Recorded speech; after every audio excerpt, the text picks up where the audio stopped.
and the semiconductor detector. This one, the MCT, which is the MCT. It's have a high sensitivity compared to the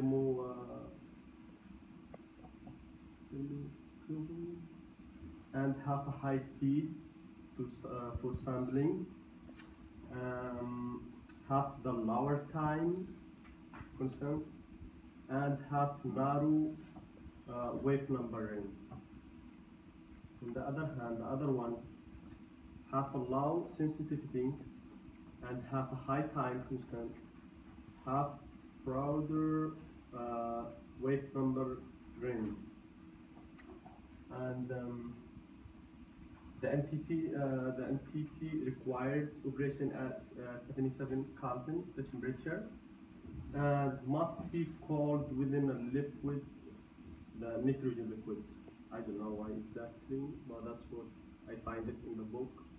They said it has to be cooled by the liquid nitrogen, and the spectral range, it's between 7,700 and 400.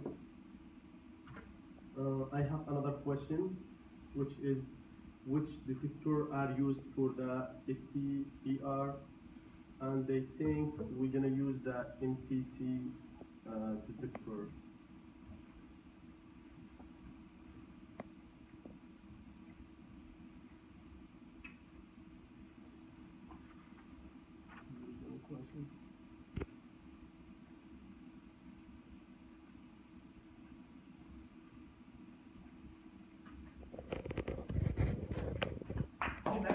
Let's hold off until all questions are done. I know there are questions out there. And if you guys don't ask questions, I'll ask you questions. I mean, you as the presenter and the audience. Here's what I'd like you guys to do. We're at that, this came over the hump, the halfway point. 3 chalk talks now, 3 chalk talk sessions together. I have been giving out what I hope you guys find to be friendly, helpful advice along the way. Now, to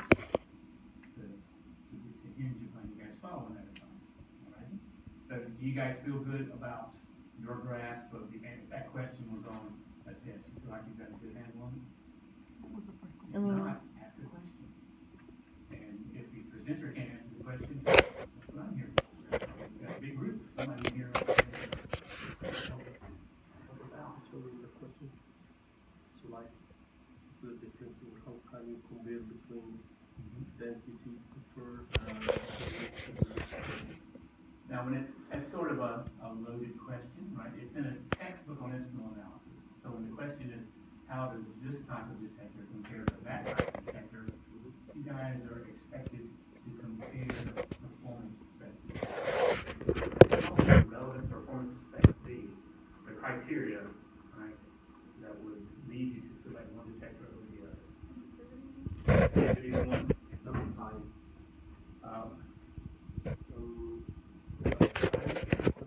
For sampling. The time response of the time constant. Yes. Okay.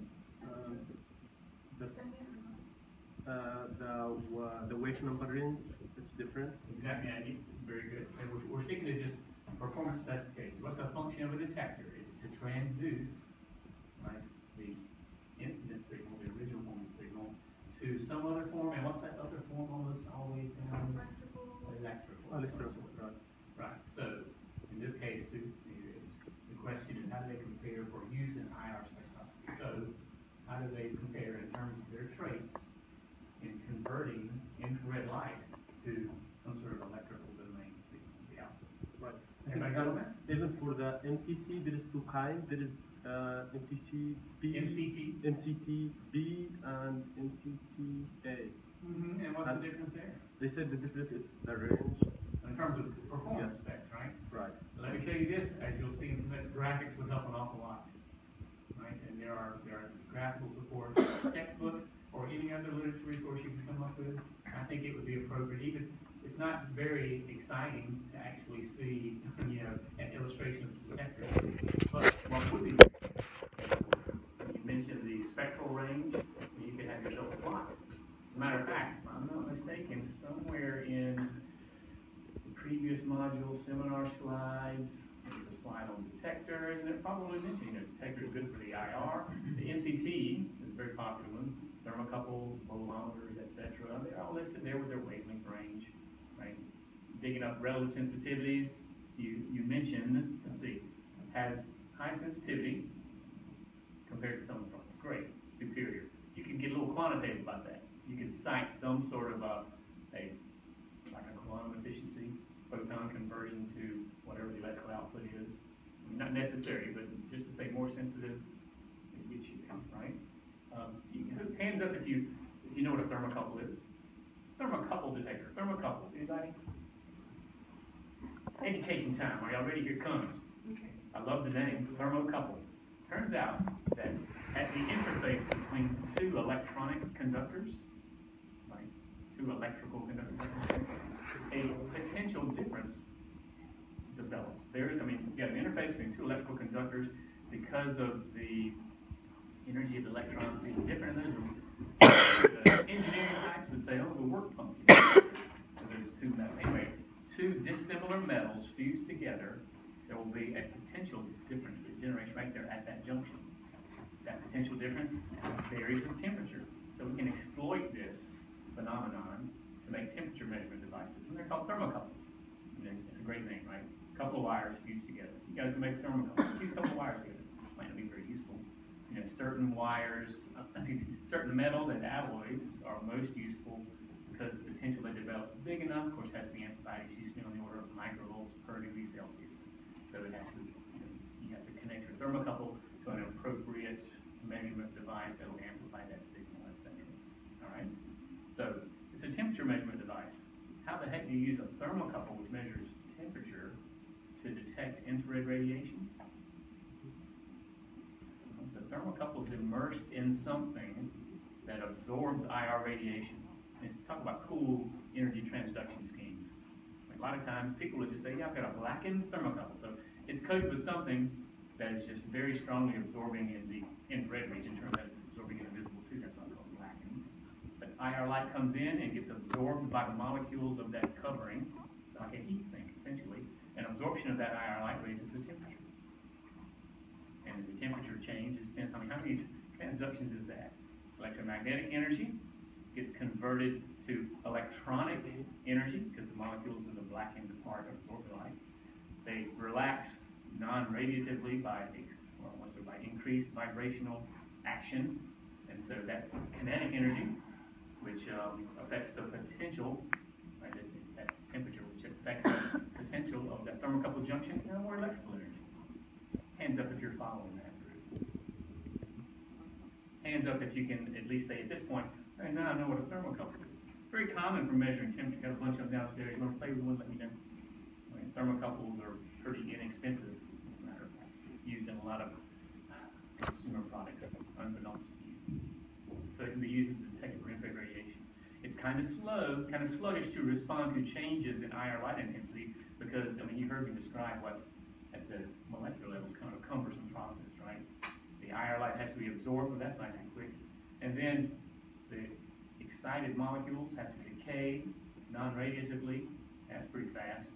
But then the heat that's generated by that vibrational relaxation has to be transferred. Thermal conduction, that's usually the killer right there. That's kind of a slow process to raise the temperature of the thermocouple, which will generate a change in potential, and that's the output signal that transducer. All right. On the other hand, MCT. What does MCT stand for? Zach or anyone?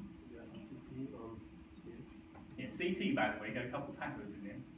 Yeah, it's for the Berkeley. Excellent. That's right. Occasionally you'll actually see the element symbols used. Instead of the acronym MCT, you'll see the element symbols for mercury, cadmium, and tellurium.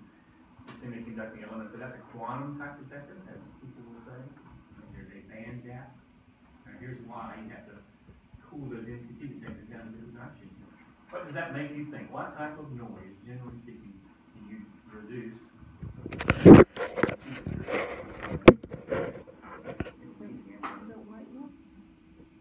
It's what you're thinking. What? She said white noise.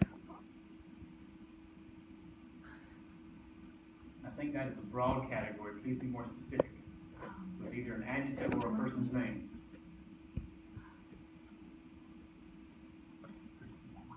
Yeah, it's a big hint.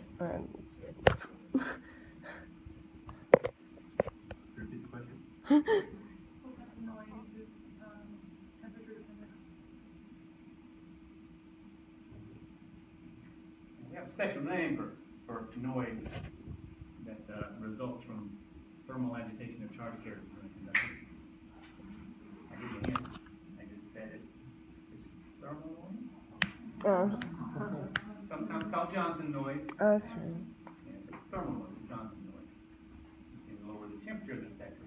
Why do you think thermal noise would be especially problematic for this particular semiconductor? Here's a hint. It's got to detect infrared light in the infrared region. I'm sorry, I'm saying anything twice today. It's got to detect light in the IR region. Infrared photons. Energy is typically relatively high, relatively low. What do y'all think? In the grand scheme of the electromagnetic spectrum. Low frequency, long wavelength. Yes. Right. So the band gap in that semiconductor, because you know it's a quantum detector, photon absorption by the semiconductor will excite electrons into the conduction band and change the resistance of that semiconductor, right?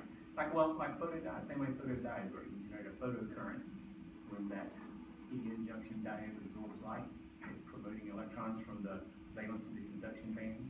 It's exactly the same principle, but you have a really small band gap, right? Not visible radiation, which is more energetic, just IR radiation. So that band gap is so small that the conduction band is significantly populated with electrons just by thermal excitation, just by ambient temperature. So you need to get the temperature down to reduce that background signal. If you're interested, we have one of these MCQ detectors downstairs in our infrared microscope accessory, and we can take a look at the signal with and without the coolant added. Well, I'm saying, so you can do both. Well, you can do it with, and you'll think, well, great, there's a nice signal, but you have nothing to compare it to. And I've had plenty of students in this class, and research students, working with the instrument when the liquid nitrogen dewar runs out, right, it evaporates slowly. They call me over and they say, I've got this terrible problem. My signal's gone to crap. Look at it, it's so noisy. The coolant has evaporated. It's come through in temperature. And this one, the second question. For the What is FTIR? Look at Ms. Mitchell putting you on the spot, asking you extra questions. Fourier Why don't transform. we wait for Ms. Suggs to get up there? Year. Okay. Now, the question is, which detectors are used for FTIR? And you say a semiconductor detector will be used. Well, you need detectors that, what's the most important trait? Does the detector need to be extras? to be faster, the response to be faster, because I think this one it's if we use the thermocouple, it's gonna be like slow, so the response is gonna be slow. Mm-hmm. So we will not use it for the FTR because it's slow. The response. I'm agreeing with you, but I'm wondering why. That is not the question. I realize the question just asks you which one. Well, you need those semiconductor detectors, you say, the quantum detectors, and I'm asking why. Why is that? But maybe it's because it's. You said because it's faster. Maybe How about this? You said because it's faster, and I'll agree. And I'll ask another why. Well, why is the speed an important performance trait for FTIR spectrometry? Why is it important for the detector to have a short time constant or a fast response? Is it with the resolution or something? No, not resolution. And that question's open to anyone.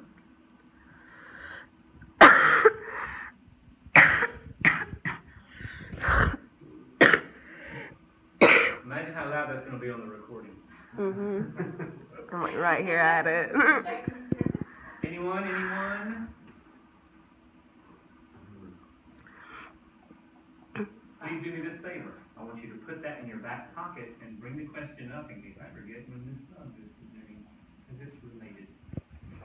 And now is a good time to thank you. Thank you.